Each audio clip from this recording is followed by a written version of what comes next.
Okay. All right. I just love this situation. I want it's 5 words.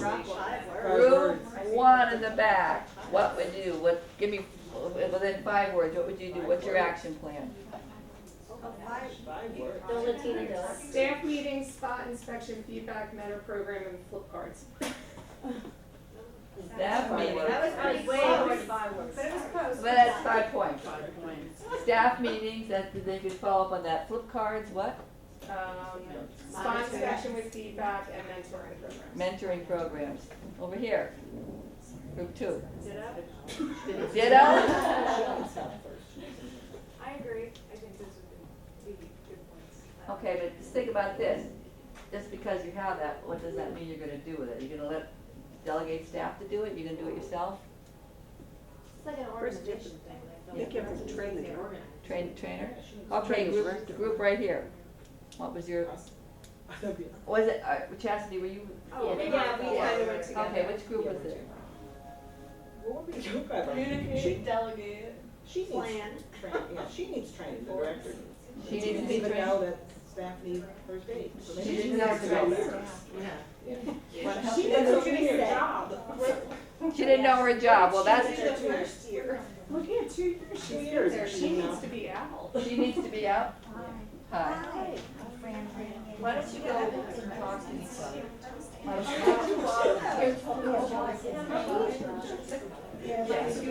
Okay, group, what this group? Hired staff. Fire staff? Fire. I know, I came to Beth, she says fire staff, doesn't she? Fire staff. Yeah. Okay, I'm gonna get. We're gonna hire. Are you going to the Fire room? staff. Is upstairs? Okay, what? We're gonna hire staff. You're gonna hire, she's gonna hire, not fire. And get organized. And get organized? We're gonna look at the policies and procedures, delegate responsibilities, and everyone needs training. Everybody needs training. But who says about the director should have known this stuff and didn't? So she needs to be fired? No, she just needs. She needs to be trained. Oh, she needs to be helped, oh, okay. Okay, this group. That's basically. what they just said. See, that's why you go last, you can say She ditto. needs to be organized. She needs to be organized. She needs to What, be that system. is, that was an example right there. That is probably, you see that when you were out in the field, people not organized. Directors not organized. Why does that happen? They're so busy. Not enough time, not enough help. They're too busy, they're not enough help. That's different than not being organized. Not having a real office. Not having real. No time, no training I on think how just to not be being organized. That's it. There's some folks have to be trained on how to be organized and how to set priorities. A lot of folks don't do that. It's not that you can't, some people are by nature organized, right? I mean, that's just they follow a process. Others are all over the place. And she And, didn't pardon? learn, she It but does take time though to be able to be organized, like. But you have to be organized. So if you were in there as a mentor with this person, you'd say, you know what, you need to really set priorities, organize. Think about that. There's a clear example here. This lady just didn't know. Okay? All right, now, you can say, thank you, Miss Tanya. Because Thank you. Can I just say one thing before Sure, take as much as you I want. go? One of the things I always really tried to do when I completed an inspection is really point out positive things that happen. I mean, so often, it's like the state's here, again, this attitude of, what are they gonna find wrong? What are they, they're here to get me. I really tried to find positive things to point out to staff and directors about the program, despite what violations may have been observed. One of the key components of our employees, because I obviously have a lot of folks to supervise myself, but what I found, and when studies have been conducted and you ask people, what would make this job better? Do you know what the number one answer was? I thought I knew, but I didn't. I was wrong. I'm just wondering. That's what I thought. More money. The number one answer is to feel valued. To feel valued in what I'm doing. And I try every day, you know, I know we're here talking about all these, again, the bad things. I always feel like there's this black cloud over certification. And yes, we are there to assess health and safety, and we have to, you know, make citations, but hopefully you have no violations at your center. And one of the key, I just want to leave you with this. If I know you need these policies and procedures, you need consequences, you sometimes have to fire people, you can't be their friend, but if in some way you can make them feel valued in what they do, I would just like to leave you with that note. And maybe to think about how can we make these folks, because they're not making money. They are not making money doing this. Some don't even have any benefits with their positions. So how can we make them feel valued, knowing we can't give them more money, but in feeling valued, they'll feel that really what they're doing is important. So I would just like to leave you That's with very that, and I thank you very much for having the opportunity to come up here today. And thank you for what you do. Yes, thank you. With a note saying that. Right, it has to be Okay, within so 30 days. you're saying, Katz, that you give out medication, you have all these different issues. Where did you find those restrictions? 130, 42. Oh, no, that's the wrong one. 23. 23? 133. No, you Oh, were is right the it? first time. Oh, yeah, sorry. And what does it say in there? Did everything you just talk about, is that a policy you have, or is that in the regulation? Because you ran off a few things, I just didn't know, because sometimes, is it a policy or in the regulation? Which you just, everything you said about, is it not expired, Oh, it's a regulation, yeah. everything there? The label is in here. Original container. Hers is a policy, but the regulation Written is just a written instructions. consent from the parent, correct? I don't know, I have to read it right myself. But what I'm trying to get at is when you have restrictions like this, be careful if it's a policy versus a regulation, why? Good retreat policy goes along with regulation. Well, the regulation would have to come first, and you would have to write the Policy policy. You write your policy, but if a parent says to you, how come you're not administering this to my child? You don't have to That's administer not any an medication. Your policy could admit from, you know, say we're not giving any medication. First of all, what does the reg say? You have a choice? Yes. Yes. Therein lies the problem. I mean, not the problem, the dilemma. So you have a choice of whether or not, some do not give out any medication at all. Why would that happen? Liability. So that if you decide you are gonna give out medications, then you have a choice. Then you have, what behind it, policies? You have policies behind it? Okay, so what is it, 33? 133, number 2. 133? 133. Oh, name the container, et cetera. Do any of you come up, those of you who administered, do you come up with other policies beyond this? Do you have anything in your staff handbook that goes beyond this? Yes. Yeah, What do you have? only our senior staff, person in the room can administer medicine, is one of them. We also have that they can only have it during lunch hour. It'll be administered one time, so like if you needed an antibiotic, it can't be like that we're giving it in the morning, afternoon, because the same thing, only so one person, the teacher, would still be there, and one person is responsible for administering it. Okay, but now we're trying to talk about the distinction between a reg and a policy. It's a classic example. So the reg tells you this, you've gone above the reg and you put a policy in. So how do you relate that to parents? In our medication form that's given out, and they sign it when it comes, when they enroll. There's a So they medication. understand that. So if a parent does not like that idea, they want it a little more often, they don't like the fact that you're only doing it at the certain hours that you named, they'd like it different, what would you do? They can come over and give it. Okay, what else? Just tell them the law only says that it's our choice. So this is what we choose to do. Refer them to the policy. Pardon? Refer them to the policy. But do they have any say in the policy? the parent, here's what happens a lot of times, parents get confused with policies and with regulations. And they'll call the office, the cert reps are, and make a complaint. But by the time you wade through it and you say, well, that's really not a regulation, we can't go out, they don't like your policy, or they don't think you're even enforcing your own policy, they'll call and complain. And then you'll say, well, that's really not a and parents a lot of times don't understand that. So how do you explain to that, to a parent, that this is just a policy with, I mean, can a parent sue you?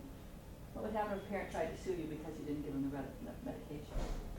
You have a lot of backups, then you don't have to. Well, they could, but they probably wouldn't win because it's not a regulation, you don't need to give it to them. What if it's a like a rescue medicine or like I know they don't have. Like a special care plan. Yeah, they have like asthma Yeah. special care And, plans, and that has to be filled out by the doctor. Right, the IEP, is that what you're talking about? No, it's just if the child has any, like outstanding medical situations that might require more than we would be willing to accommodate if the teacher and staff were like on board with it. Cause I mean, you could have children that need to we had a baby on a feeding tube that needed to get medication like that. So it was a decision whether is our classroom, it's at the discretion of the director is what it boiled down to. Okay, all I'm just saying to you is this, you're into murky waters. Very murky waters, because you've only got the regulation here, so that supports what you're allowed to do.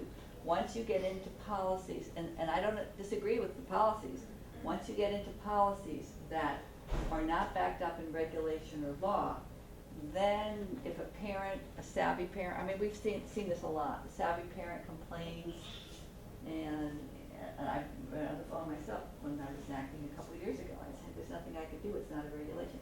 Well, I am going to sue the director, I am going to sue you, and you go on, and you try to sue the director because she wouldn't, I can't even remember the situation. But the point of the matter is, the director, the center put themselves in that situation because they had a policy that they tried to enforce or not enforce, I can't remember, and they were more vulnerable. But when you have a parent sign your policy, doesn't that kind of like cover your butt a little bit? Or no, you'd have to ask a lawyer. See, that's where it's out of the realm of, I can't, from a department's, I can't answer that. Yeah. A lawyer might be able to answer that to you, but it's like is it a contract, does it have any validity? Yeah, but the department should have something in here about rescue medicine.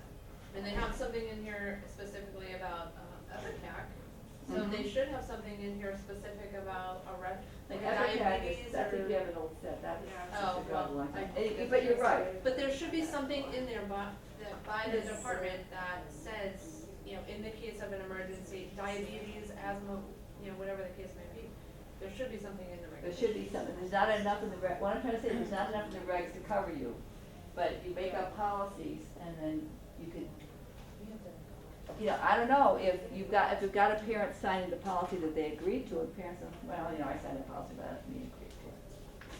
Well, that's their That's what I'm just saying, at some points, you're doing something like that that's kind of specific, it's really good to try to check with an attorney and make sure that what would happen here if I violate this, a parent doesn't like it. Would a childcare center be able to do a public school student with a 504 plan? Where if like a specific need for a student, because you cannot administer medication unless there's a written note for a doctor, but say that there is a child that has asthma and walks to school in the cold. Well, the cold triggers their asthma, so the school with this 504 plan has to figure out a way of transportation for that child to come to school, whether it be taxi, bus. So would that work? Well, but that's the school's law. Well, that's the department of 504, the department that for childcare centers, I think usually it's a special care plan. Yeah, but those are kinds of things that you guys know a lot more about, but if it's not covered in the reg, it's difficult. I'm just saying is, be careful on policies. That you don't have, a staff can violate, here's a classic, expulsion policies. We get all the questions all the time, they just terminated my child. They singled them out, they didn't like them. So what's your expulsion policy? We keep it as vague as possible, just to avoid situations where you can get into trouble. Like if you're accepting a child, you don't necessarily know what their background is and whether they have like IEPs or things like that, because parents aren't required to share that with you, so. Right. We keep that policy as vague as possible. If after a certain amount of time the child is having a problem adjusting to the classroom or to the center at the director's discretion and working with the parent, we may ask for removal. So it's a very vague kind of, so that we can handle it in a case-by-case thing. What, you know, Yeah, that- because you can't account for every situation where an expulsion No. might be warranted, so. Do you expel kid, children, any of you? Yes. Only as No? a last resort. You, and Tiffany, what's your policy? Because Um, it's not covered in regulation. No, it's a policy that basically says your child or family can be asked to be removed at any point for any, reason.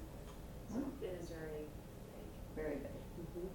because it is a situational basis. Aha. Leaves you open for a little bit of liability then, right?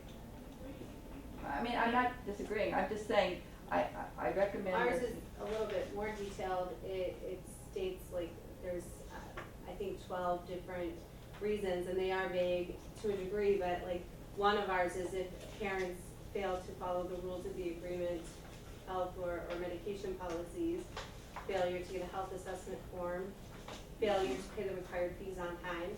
Well, that's different. You There's a know. reg behind that. Right, but we do have, a termination of agreement form that everybody signs. And the vaguest one is, any, behavior caused by the child or the family members that, places another child or staff person in way of harm. And then there's another one for like disrupting routine and Okay. schedules and things like that. So that's another one, all right. But I'm just saying it's a little tricky, because expulsion policies are coming under the view of the feds now. That's looking ahead, she knows. So you may be seeing, not necessarily regulations, but more about that, about, what's your policy, because that's a lot of the rationale that many directors use and many centers use to just terminate children. When nothing else works, we've got an expulsion policy for behavior problems. And a lot of parents are raising, Cain about that and different things, so there's more coming down the pipe, but just be careful of it. And now do you have any parents ever disagreeing or trying to fight you or anything when you expel them? We don't, because when I expel I usually have the documentation of, we have sat down and done a special behavior plan for that particular child. Or, I have told you that payment is due no later than Fridays. So I always have the paper trail, I Okay. guess, to back up the reasoning for why it's come to that. Okay. I'm just saying, like I said, it's not covered in DHS regs. It may be at some point. Feds are looking at it. They're telling the states to look at it. And I'm bringing it up as an issue. And I'm thinking the best thing to do is to make sure you have an attorney or somebody look at it for you and make sure that it's nothing that you could get tripped up on. Because parents, this is a litigious society, and parents are getting more savvy about wanting to sue. And I'm sure you've all been exposed to that, right, Charlie? You've had I was sued for expelling a biter. a biter? And what happened? Well, the case didn't go anywhere, but the basis of the lawsuit was willful infliction of emotional distress on the parent. Good lawyer. Lawyers will take anything. Yes, they will. Yes, they will. Speaking of regulations, I just have, how many of you are familiar with 3041, the regulations for subsidized childcare? Okay. I think I posted them. Should be. Here we Are go. they the ones you just posted? I think you just I posted. just may have posted them. And I'm giving you some excerpts from the ones, for those of you that serve children who receive subsidy. Who's taking this stuff for DJ and for, Oh, I'm taking DJs. and Jennifer, who's taking it?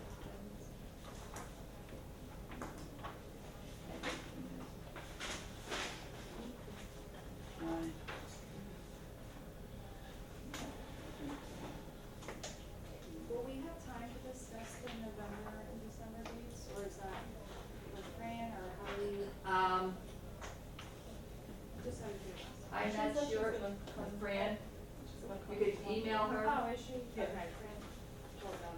She has an announcement. Yes. Oh, okay. Oh, another one? Okay. I'm Trevor. Does anybody have an extra, or did I pass them out? Did I make enough copies? I should have. You take this one and I can just share it with Jonathan. Like She a- can copy it. Pardon? I have one. You have one? It was stuck together. Oh, it's stuck together. Good, let me borrow this a minute. All right. Just real quickly, and I'll, oh, wait, no, I don't need this one. Let me give you one more. Two for, oh, Jen, stop. These are the subsidized childcare regulations. For those of you who are serving children in the CCIS. Now, I know it's the CCIS's responsibility to tell you this stuff, and it should be in your provider agreement with the CCIS. It may not always be, but.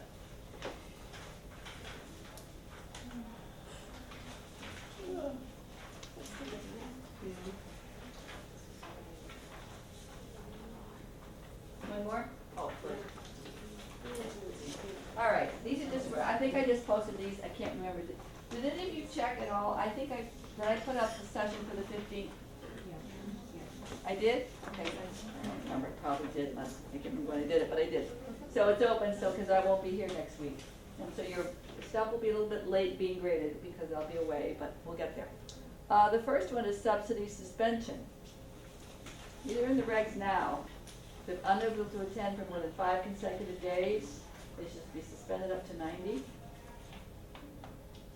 Not saying right, wrong, or indifferent, but this is from a subsidy payment perspective. So how's a parent going to know that? How's the CCS going to know that unless you tell them?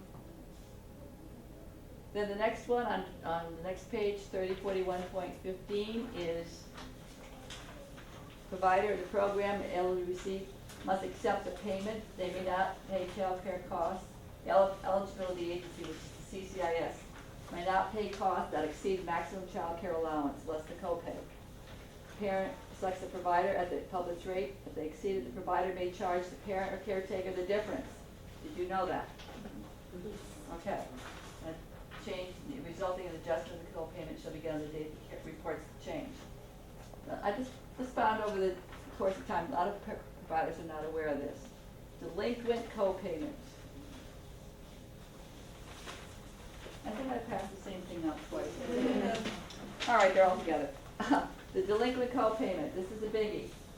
Because I see it over and over again, we don't like to go after the late fees for our parents because we're afraid the parent will drop out. Not every provider collects the fees, and we don't want to lose the kids because we're not collecting the fees.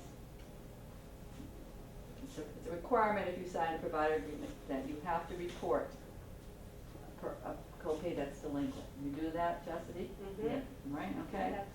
And it's delinquent. Parents who complain every week. Pardon, yes. And then the area eligibility agency's responsibilities regarding the copayment. They'll assess the notices based on delinquent copays. They shall send a provider, that's the CCI, a copy of the notice issued to the parent. When a copayment is reported, the eligibility agency shall mail a notice to the parent or caretaker, etc. I point this out, even though you don't, that use these regs on a daily basis, whenever it says provider, that's you, if you're working with CCIS kids, that you have responsibilities. CCIS, depending on where you are in the state, does or does not always go over these. But the reason I'm bringing this up, in terms of director responsibilities, is like I said, in the director credential course that I also teach online, there's so many directors, I'd say 3/4, that admit to not collecting copays on a timely basis and letting people go late. And the reason is they don't want to lose the child in their enrollment. Want to have any conversation about that? Sometimes families have issues that prevent them from paying those co-payments, and when you know what those issues are, it's hard to terminate a family who's already in crisis. That's the reality of it, isn't it? How many of those can you afford though? Hmm? Probably not many. No. especially if you're running a center that's dependent on that revenue. Didn't I post this last, class, and a couple classes ago, it was called the interdependency between enrollment, copay, and the cost of care. And when you, and so many people just wonder why some providers wonder why their expenses aren't balancing, or their accounts aren't balancing, because they're not collecting the fees. So what do you do? I mean, does anybody have any goods that, I know that there's emergencies, but let's say aside from the emergencies, people just don't bother to collect it, because they don't wanna lose that enrollment, because there's other people that won't collect it down the street. Tina? Like our centers, we have a policy, and it doesn't matter even if you're a $5 copay, you get a $20 late fee at noon on Friday. So we kinda tell the people, either you beg, plead, you steal, like whatever you have to do, get us that $5 by Friday at noon, or now you're up to 20. And that's like, honestly, like when they start to build up, it's in our late fees after Yeah. that, but they're still owed, I mean. Right. So what's, aside from letting some of them go once in a while, what can you do? Some centers are going to automatic payments out of. Automatic payments out of their parents' bank accounts? Interesting. Whoa, that's a good one. I think Yeah, so. but what about You could also let them know that, I think it said in here somewhere that, if they leave your center, they have a balance, they can't go to another center. Yeah, they can't go to another center. So they might as CCIS. well, Yeah, But CCIS Pay you will or they only won't allow you to care. collect, Right. 2 weeks. right, So all that whole, is it a Only a week? week. So that whole back balance is. yeah. So what does that mean, though? That's why- Let's then put that's this why you have to be back in automatic. terms of the regulation and the role of the director. So what is your role?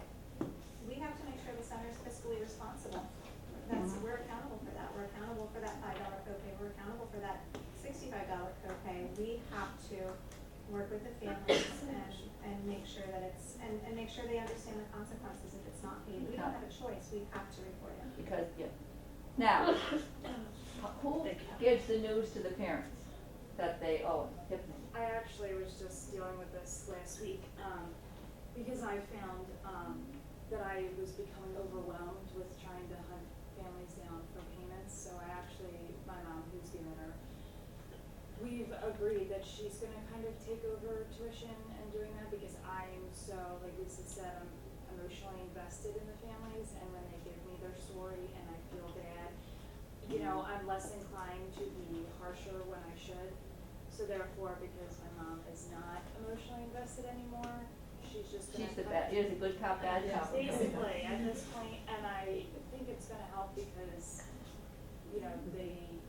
those late fees will be automatically on there instead of. Okay, so what do you do if you don't have a mom that could be the late fee collector? Well, What I do you- would, if anything, it would be like I know you guys, your assistant director does tuition. But, I mean, So- who's the bad guy? The director. Director.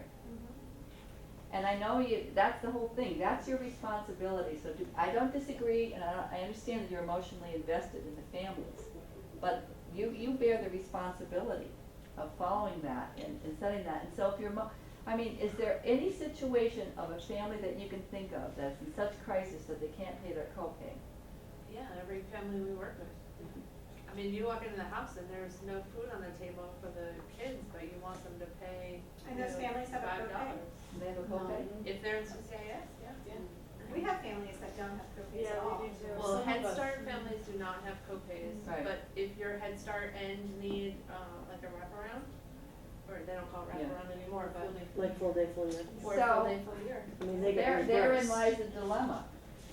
but you gotta They get don't- it first. But under this standard, under the Head Start standards, we do not have to reimburse them for their copays, so we, Lackawanna County reimburses, but not every Head Start Not everybody. reimburses. Okay, 'cause I'm not saying there's a right or wrong answer, Tiffany, and everybody, but I know that, but that's the reality of keeping your center, Head Start aside, because you've got a mechanism, but if you're a privately owned or you're a even for profit, you're depending on that. So what do you do with those crises? Do they ever pay you back, or you just write them off? I don't think you can ever write them off, but I think if you can work out with the family that they pay a little bit extra the following weeks. I mean, it is a hard choice, it is a very hard choice. Yeah. Anybody else on this? You have to have a cutoff point, you have to have a cutoff point at some point, they're just, they get past the point that they're ever. They can't pay 5 this week, they're not gonna pay 10. That's right, that's right, yeah. Sometimes a, United Way, I don't know how many, Yeah. people have the United Way, but sometimes the United Way grant can offset, that cost of the CCIS. Yes, I see. It's a dilemma that's gonna go on, and I know you're emotionally invested. But what do you mean by emotionally invested, Tiffany? Well, you know, if a family comes to you with a situation, you know, and is venting about maybe what's going on and the reason why they can't pay, I might be more inclined to say, well, pay next week, or, you know, what have you, instead of just saying, well, this is the bill and this is when it's due. And when thinking about that, I think now in this, not generation, but the way it is with so many different programs and agencies, for the director to have full responsibility of all of it, STARS, Head Start, you know, whatever you're involved in, I think it's way more responsibility than just following the regulations. So I just find that it's overwhelming, and I mean, the business end is overwhelming. business end. And again, I know I have a little bit of a different perspective, Yeah. because I'm doing kind of both, like Yeah, part owner, full director. Right, but on the other hand, anybody else have a comment on this difficulty? Well, as caregivers, we always say they're better off here with us, even if they're behind in their payment. Right. They need to be here. If we cut them Yeah, off. that's the other thing, the we're- child, you don't wanna disrupt the child's progress the child's making. Tina? I mean, I believe, I'm trying to read this over to see where I could find it in writing, but like, we explained to our CCIS parents that this copay, I mean, obviously it's not designed by us, it's designed by a government agency, and that is like their, like, legal contractual agreement with Yeah. them, not so much with us. Because we even offer, like, we have like 3 weeks, we have, you know, if you could win a prize and it's a free week of tuition, we can't even apply that to their tuition because that $5 is still due because that's what's been designated. So we Right. try to explain that to the families, you know, that this is not us and it is our legal, you know, It's agreement. right, We yeah. have to report it. There's not a, you know, like, that's our agreement with CCIS.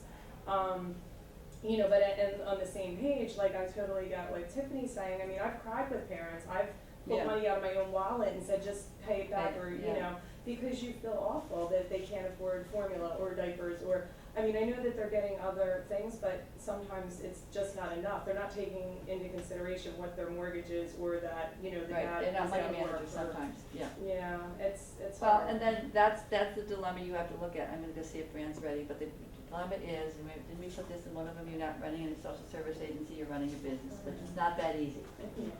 And you were right, Tiffany, it is overwhelming in a smaller agency, you know all that. So if you're not, as the director, you don't wanna collect the fees or do that, do you want staff to do it? Well, no, I just, No. It's not fair. I'm gonna run. Well then, like, when it's a private pay family and you see a balance of 400, you're like, whoa. Private But when pay. it's like Title 20 and it's $5 a week and you see a balance of $20 for 4 weeks, you're likely to be like, oh, it's $20. Yeah. Do you know what I mean? But we're not just talking, yeah, this is the other thing, we're not just talking CCIS, it's the private pay. If you let a private pay family get behind. They screw you over a lot more. Oh, listen to this.